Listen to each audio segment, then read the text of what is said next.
I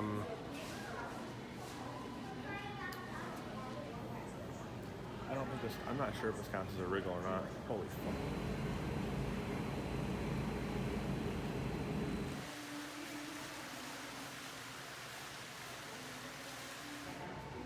These planes real or fake?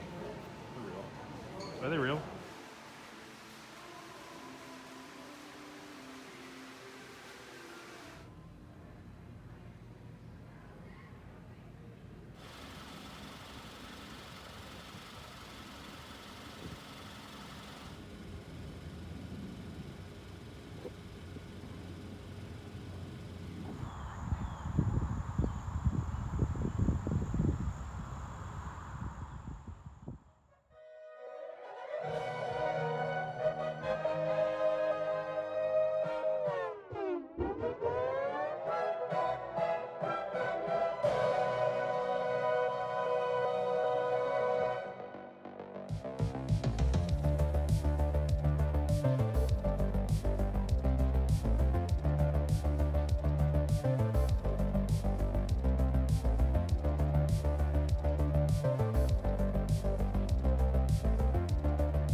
Hey, what's up, Legion? My name is Sal, and this is another expedition log.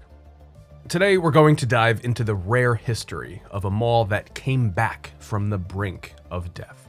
It's incredibly seldom to discover a dead mall that turned itself around successfully. The footage you'll be seeing is what I filmed back on September 3, 2019, and I'd love to see it now in 2022. All of my social media links are down below, so please join my Discord server, DMod, or shoot me a tweet so we can chat about it. As always, I hope all of you are well out there, having a good time all the time. This episode formally kicks off a 4-episode arc of my 2019 Niagara Falls tour, with the next 3 showcasing the area around the falls. After this episode, we'll see a creepy old hotel in depth, then a completely abandoned mall, and finally a look at the falls themselves, along with a confusing tourist shop with a bunch of abandoned floor space that I got full access to. The next 3 ExLogs after this will be awesome, so please subscribe and ring the bell so you don't miss them.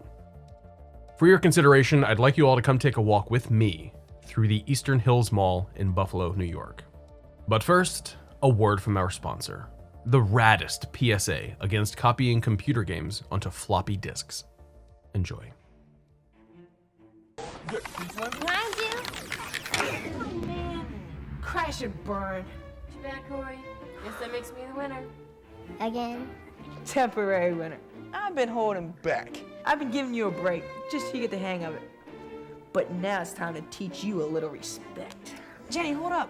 Look, I brought a disc and we could copy this, okay? And we can play it on my brother's computer. Okay, no problem. All we gotta do is... Did I hear you right? Did I hear you saying that you're gonna make a copy of a game without paying? Come on, guys. I thought you knew better. Don't copy that floppy. The game I just finished working on is called Neverwinter Nights, and it's an online version of a Dungeons & Dragons game. We're available to you. You can call us on the phone and we'll answer your questions that might come up about the software. Any kind of technical support you might have or need, we'll be there to help you. Oh, don't copy that floppy. But they can't stop people from copying. It's too easy. Yeah, it might be easy, but it's still against the law. And hey, I'm too young for a life of crime. Oh, right, like I'm a criminal. Well... Don't copy that floppy. Now you know how the games and the programs are made and what to do to make sure they're not gonna fade. The bottom line is it's all up to you. There's nothing more that I can do. The ball's in your court, dribble, shoot, or pass. I'm sure you'll make your decision with class. Don't copy that floppy. See ya, I'm out of here.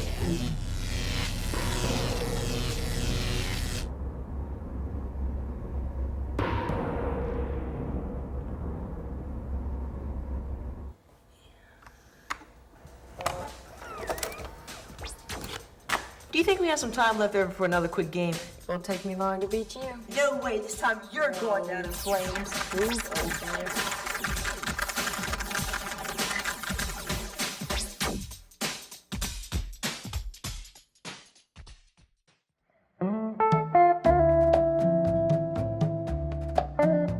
Welcome to the Eastern Hills Mall in Buffalo, New York.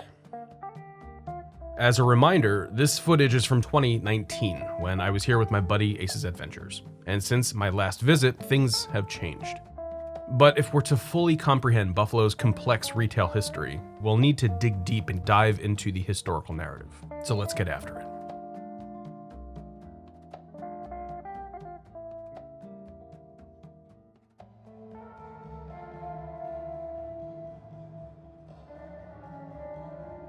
In 1939, the University Plaza opened as Western New York's first shopping plaza. However, 13 years later, on October 17, 1952, the grand opening of Thruway Plaza would usher in a new era of shopping and would shift retail from downtown into the suburbs of Buffalo following a population growth in the local communities.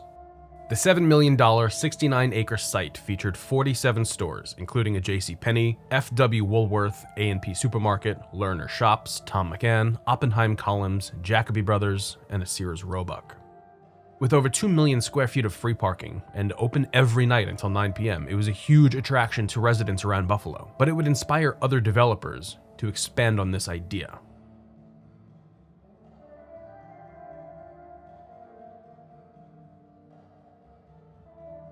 As the 1960s rolled around, enclosed malls were just beginning to explode in popularity around the United States, and rumors had gotten to the Western New York area that the William Hengerer department store chain wanted to build the first major mall in the area, anchored by their very own Hengerers.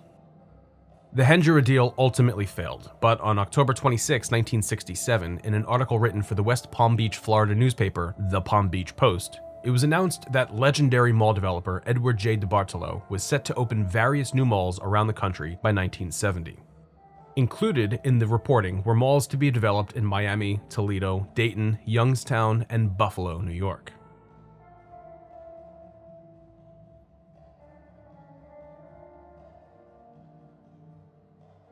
Now, it was around this time that another mall was announced to open around Buffalo, but would get the lead on DeBartolo by 2 years. After much speculation and subsequent construction, famed Baltimore-based philanthropist and developer Joseph Meyerhoff would open the enclosed Seneca Mall in 1969, just south of Buffalo, New York. Seneca would serve as the area's first major mall, but just 2 years later, on November 8, 1971, Eddie DeBartolo would host the grand opening ribbon cutting for the Eastern Hills Mall. Serving as senior anchors for the mall's Phase 1 opening were Sears and its outparcel auto center and a long-awaited Hengerers. Both anchors opened with 2 levels, and they were accompanied by 14 inline tenants and a twin-screen General Cinema at grand opening. The following year, Buffalo-based Adam Meldrum and Andersons, or AM&As, opened a 2-level anchor space in 1972. During this time, 2 junior anchors would open, with a 2-level Gents department store and a 1-floor F.W. Woolworth. It's worth noting that Gents would only utilize its ground level, with the second level only seeing sporadic use throughout the years. JCPenney would then open as the 4th senior anchor, with a 2-level store on July 27, 1972, with an accompanying standalone Firestone Auto, finalizing the Phase 2 opening for the Eastern Hills Mall. The total cost for the mall wasn't published at the time that the mall was built, but according to 1999 SEC filings and tax statements from the Simon DeBartolo Group, the initial cost for the mall was $63,048,000. For about a decade, Eastern Hills and Seneca Mall would live in a tense ballet of diluted harmony, with stores leaving one mall for the other, back and forth, at seemingly constant rates. Occupancy for the 2 malls remained in the upper 90% range, and the only major change at Eastern Hills was when Hengerers was acquired by Sibley's, resulting in a store conversion and masthead change to the Sibley's brand. But then McKinley Mall opened in Hamburg, just a few miles away in 1985, bringing further competition to the area. But even then, local clusters would remain loyal to their mall, and business was steady. There was virtually nothing that shoppers couldn't find at one mall that was exclusive to the other 2. That's a pretty sweet cardboard crown you got there, Sal. Why does Ace look so pouty? And for the record, no, I didn't just get pierced at Claire's.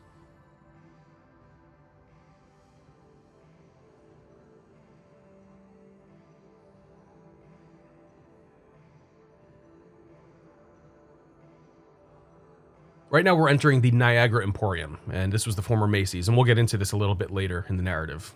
But I just wanted to show you around this place since it's pretty unique for an anchor, so keep that in mind. But let's get back to the history while we walk around this castle of consignment. DeBartolo knew how to keep his malls competitive and decided to invest in Eastern Hills after feeling pressure from McKinley.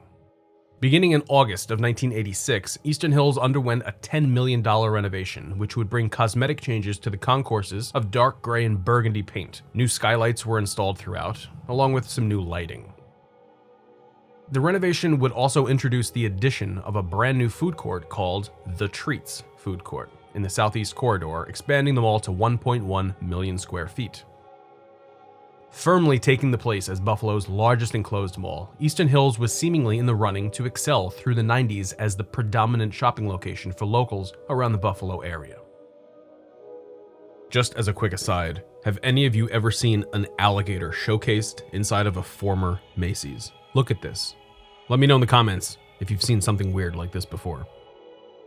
Also, sorry that the camera work is blurry. This was, again, 2019, and I was horrible with my camera back then. Things get better, I promise. Anyway. Well, as it happens, the demise of malls can be traced back directly to the very existence of newer and more attractive malls that people want to shop at rather than the ones that have been neglected for years. Just like the 1939 University Plaza was taken out by the 1952 Thruway Plaza, and the Thruway Plaza was taken out by the 1969 Seneca Mall. The triumvirate of McKinley, Seneca, and Eastern Hills Mall would begin to fall in 1989 when the Pyramid Companies opened the 1.6 million square foot Walden Galleria in Cheektowaga, inflicting serious damage on the malls throughout the Buffalo area.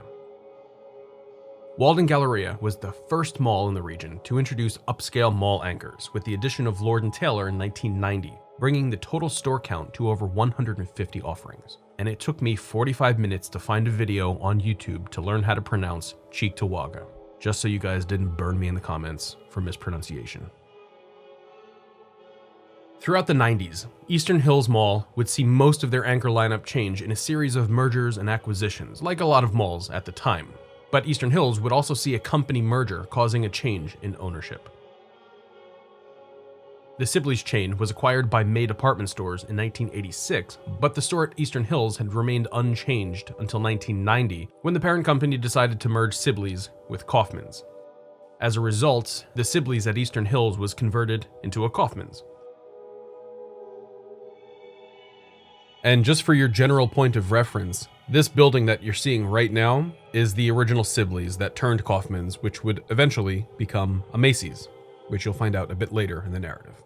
Or if you just look at the signage, you'll see that it's Macy's, but I'll remind you a bit later.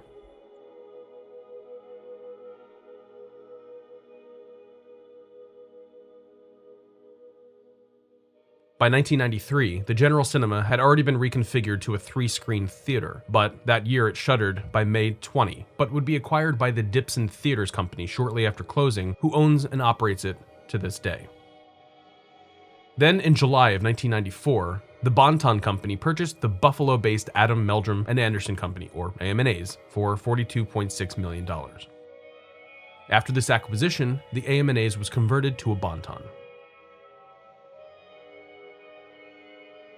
In mid-1995, the mall received approval from the town to add a 66,000 square foot pad to accommodate a new Lechmere's, but at the time, parent company Montgomery Ward was operating in the red, in a posture of store closing, not store construction, so it never happened.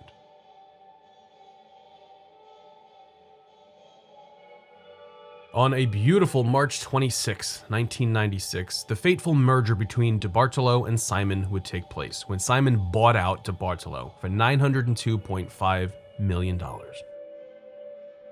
I've discussed this merger in several episodes throughout my series, and its importance can't be stated enough. These two companies were the largest mall developers of their time, and their merger was monumental. Despite these titans of real estate coming together, over the next year, Eastern Hills would lose tenants such as Woolworths, Stewart's, Glamour Shots, Wild Pear, Merry-Go-Round, and Tom McAn. Then on June 19, 1997, it was reported that the Gents department store would be phasing out operations at Eastern Hills Mall, beginning with the closure of the second floor by the end of June, leaving an immediate 30,000 square foot gap. As it was, they never really used the second floor a lot anyway. By August of 1997, the store had shuttered entirely. It's worth noting that the shuttered Woolworths, at 55,000 square feet, was filled by the area's first South Carolina-based Waccamaw home furnishing superstore on November 2, 1995, but would shutter February of 1998. Later that year, a Burlington coat factory opened in the vacant Gents' space on August 28, 1998.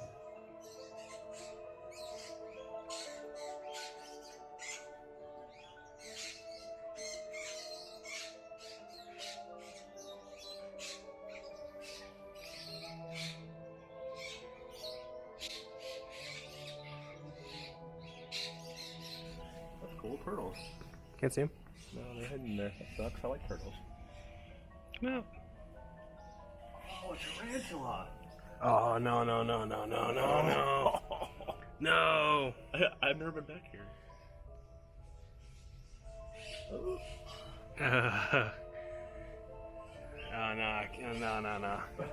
No, that's can't do that. Yep.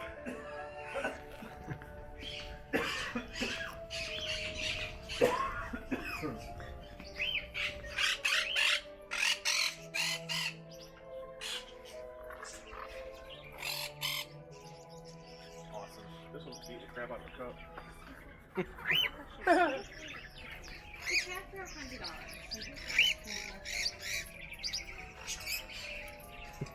$100. That's awesome.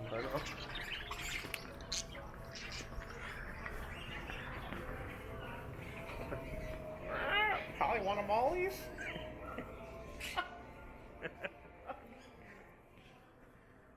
By the end of 1998, according to the tax records for the town of Clarence, the mall was assessed at $52 million. Just 5 years later, across the turn of the millennium, the mall's assessment had fallen drastically down to $26 million by 2003. That year, the mall was excised from the Simon DeBartolo portfolio, and it was sold to New Jersey-based Mountain Development Corp. For $25 million on February 1, 2003. Mountain Development, according to an article in the Buffalo News, had grown a reputation for turning troubled malls around successfully. They acquired the Eastfield Mall in Springfield, Massachusetts back in 1995 when it was more than half empty. By the time news broke of Eastern Hills being purchased by the same company, they had added a 16-screen cinema and committed to a complete facelift to the 850,000 square foot Eastfield Mall and gotten it up to a healthy 96% occupancy. I'll be producing a full episode on Eastfield in an upcoming ExLog arc that covers a bunch of malls up in the Northeast, so please subscribe, ring the bell, stay tuned for that, and watch out on my social media. But at this time in 2003, the anchors at Eastern Hills were Sears, Kaufman's, JCPenney, and Bon-Ton, and the Burlington Coat Factory would close later in 2003. As soon as Mountain Development acquired the mall from the Simon DeBartolo Group, they launched a modest renovation project that would take about 3 years to complete. To begin, they added a double-sided fireplace array with a 6-stall set of eateries in the food court, and they put drywall up over the other half of the food court. New tile was installed in the center east-west court and in the food court. A new roof was installed, along with a new HVAC system, and exterior signage and canopies were all updated. A rash of new tenants were welcomed through 2004 and 2005, with a grand reopening dedication and ribbon cutting taking place on September 9, 2005. Today, the mall looks exactly as it did after that renovation. Dave & Buster's is a barcade, which is a term I legitimately thought that I created while I was writing this. It cleverly combines the words arcade and bar, which are both inside a Dave & Buster's. But I discovered that someone had already coined this term while doing my research, so I rescinded my application to Mensa. Anyway, a Dave & Buster's opened here at the Eastern Hills Mall on October 6, 2005 in the former Gents turned Burlington Coat Factory space. I'm sure you can figure it out, but what you just saw, that was a barcade. That was the Gents turned Dave & Buster's turned Rockies. The following year, after the big Federated Department Stores and May Company merger, the Kaufmann's was converted into a Macy's on September 9, 2006.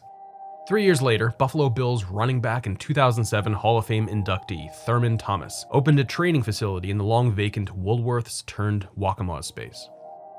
His sports performance park opened on December 19, 2009. Embracing this eclectic mix of tenants, mall management elected to rebrand the mall as the Eastern Hills Mall and Commons in 2010.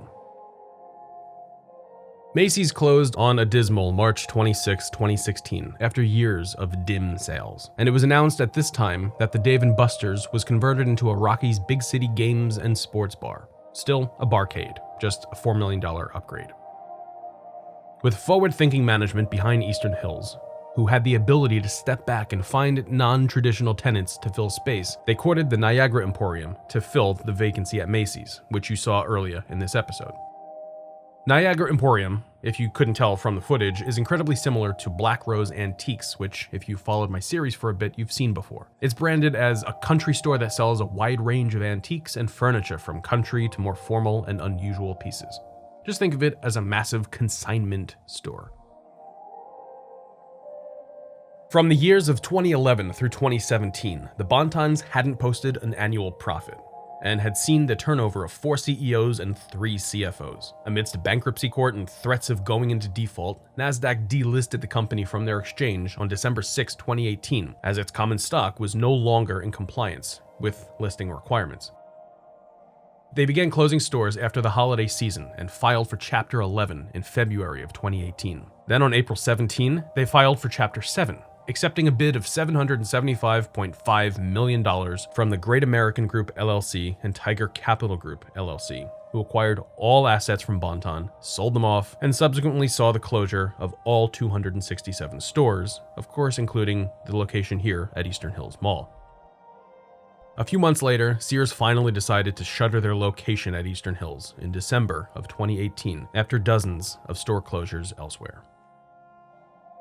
Just a few months later, Buffalo-based BFLO, which I'm guessing you just pronounced like Buffalo, opened in the former Sears space on March 4, 2019.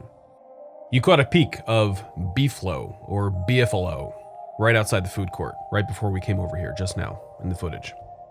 The store has a pretty diverse set of offerings, with a hair salon, home decor, a bar, and even a Polish restaurant.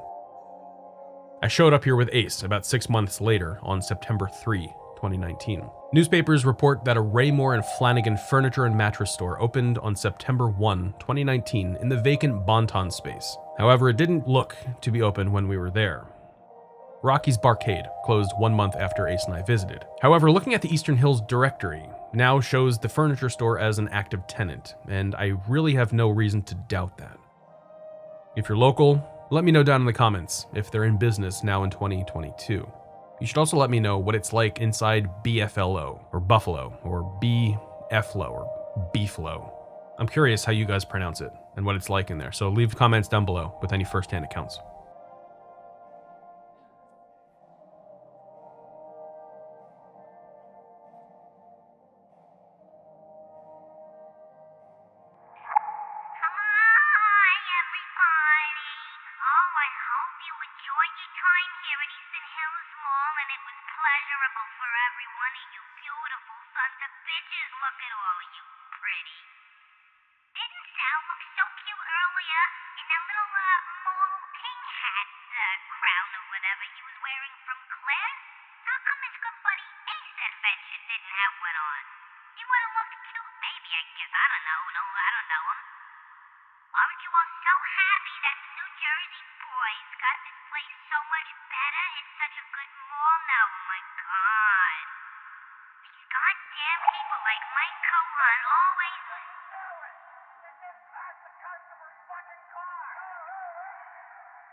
for the New York malls while I was kidnapped.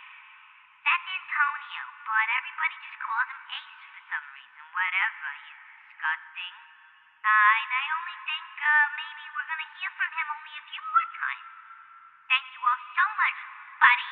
And we'll see you again for the Niagara Falls trio of Expedition Log. ExLog.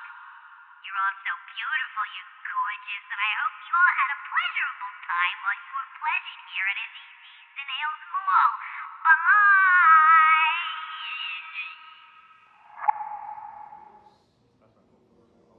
So, at this point in history, we all know what happens. And we've all been through 2 years of garbage because of it, and I know we're all tired of talking about it and hearing about it. 2020 happened, lockdowns happened, the world went into the dumpster.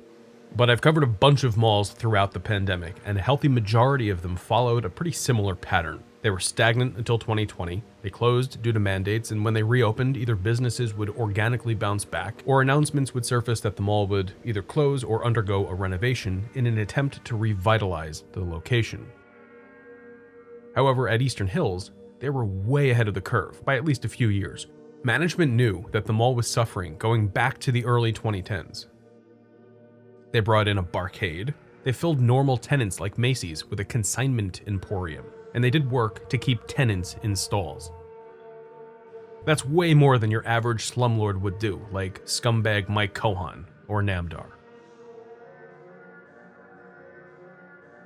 Obviously, Mountain Development at Eastern Hills didn't know that a pandemic was coming. Who could? But they saw the signs of a failing mall and decided to bring a more diverse set of retailers into the mix to keep occupancy up and options open for shoppers. As a result of the pandemic, Mountain Development announced an incredibly ambitious $250 million redevelopment plan to, quote, turn the mall inside out, close quote, keeping as many of the mall's existing tenants as possible. Now, given their track record and how well they've done so far with Eastern Hills, I totally believe that they'll stick to their word.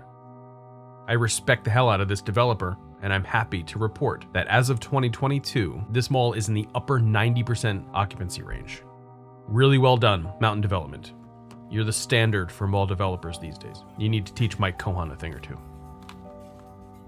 Drive.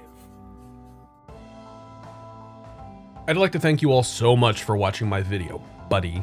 I also appreciate you all giving me a chance to take time away from this platform to focus on work and music, now that the world has reopened and my concert schedule is back in full swing. Your support means the world to me, and I'm back in the groove, producing work, music, and video in harmony again. So expect new episodes more regularly from this point. Let's say every couple of weeks or so. Thanks especially to my patrons and elite explorers who stuck with me during my sabbatical. You all rock. I'm gonna have some extra goodies for all of you on Patreon very soon. Think podcasts, extra content, behind the scenes stuff. That's actually gonna happen. I have a plan for that. Please make sure to follow me on all of my social media. Twitter is where I post the most. My Discord server, DMod, is where you can chat with me and fellow creators 24/7. And Instagram is where I post media between episodes. You can also follow me on Facebook if that's your bag. Links for everything are all down below. If you're still with me at this point, you probably dig my content, so you may as well just subscribe so you know when I post future episodes. I'll be back with ExLog 103 and the first of 3 super rad videos on Niagara Falls and its surrounding oddities very soon. You don't want to miss what I have coming up, so get stoked. In the meantime, please stay safe out there, take care of yourselves, and have a fantastic day.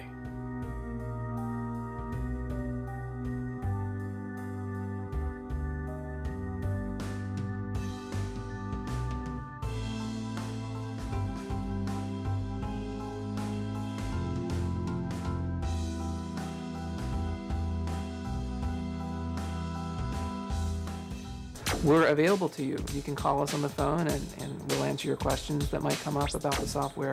Any kind of technical support you might have or need, we'll be there to help you. Don't copy that floppy. But they can't stop people from copying. It's too easy. Yeah, it might be easy, but it's still against the law. And hey, I'm too young for a life of crime. Oh, right, like I'm a criminal. Well, Don't copy that floppy.